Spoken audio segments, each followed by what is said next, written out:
How is your semester going? It's going good. Oh my gosh, Dr. S, your advice, I'm crushing it. Like, I'm crushing it. I know the material, I'm crushing it. Yay! Oh my I gosh, I love love hearing nursing. that. Yay. Okay, my name is Emma. I'm taking 1600 microbiology perspectives. I'm Maura. I'm a junior. I'm in Patho Farm 1, Care Management 1, EL 1, all that fun stuff. I'm Bailey, and I'm also in all those same classes. So, the topic for tonight, 3 ways to decrease anxiety over finals. Anxiety over exams can be very beneficial. You feel some of that stress and some of that tension there that motivates you to choose studying over something else that you might do if you wanted to have fun.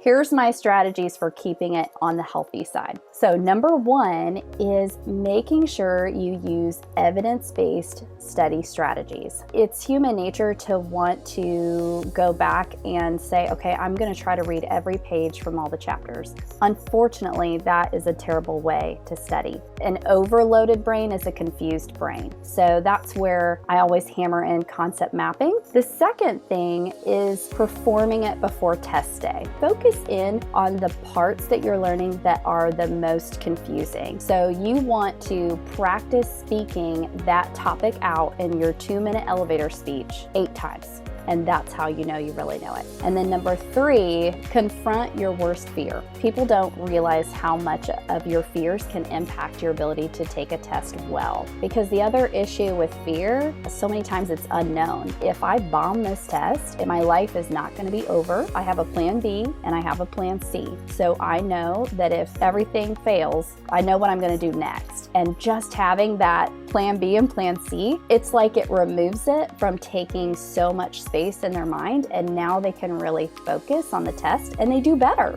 They do better just from not having that stress. So those are my suggestions. I never studied and I had straight A's and school was so easy. So then when I came here, it hit me like a truck. It was a big jump, just learning how to study, a big hurdle for me. That sudden shift of, oh my gosh, I've never had trouble before now. What's going on? Maybe I don't have what it takes, versus looking outward and saying, okay, so it looks like I need to learn a different process. I will figure out a different way because I know that I'm smart enough and I know that I can do this.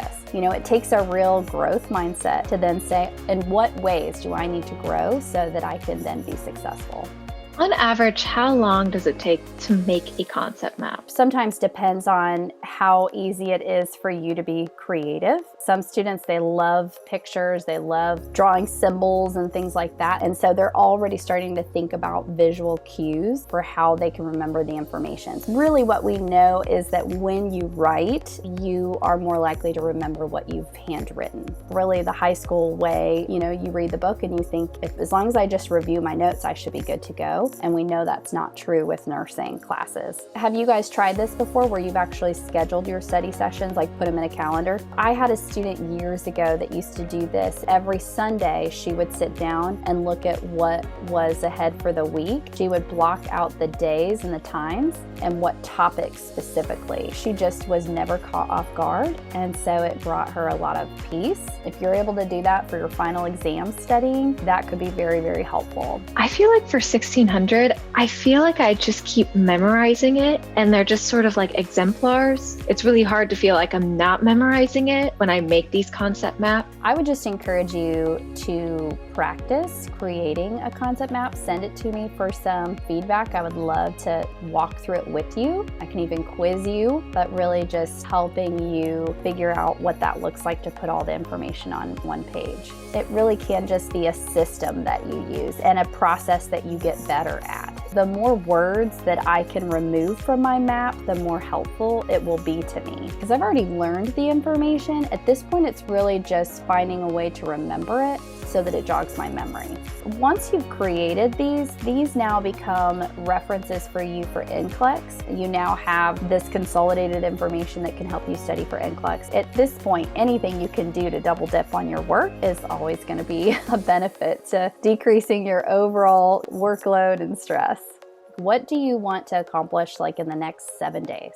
Mine would be to sleep enough. I feel like, especially now, I would sacrifice my sleep to study, but I know that's not good. I think organize, taking things like one step at a time. Like you said, like an overload brain, it's a confused brain. So I think for me, just organize and just taking things at a baby step, because then I could have proper self-care time too. I think just like not being so hard on myself, because I'm often like really hard on myself. Even if you feel like there's classmates of yours that don't seem stressed, or they get A's and they say they don't study, I mean, that's not the norm. And besides, you have no idea what's actually happening for someone. But the reality is it's a process for everybody. And so if you have to remind yourself that on a daily basis so you're not too hard on yourself, then you should. That's the important thing to remember.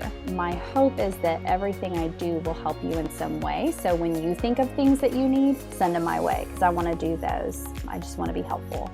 Okay, great. Thank you. Okay. Maybe, I don't know, at some point maybe I will be on the beach, but probably not for a while. But have a wonderful night, guys. Thank you so much. Thank you. Really appreciate it.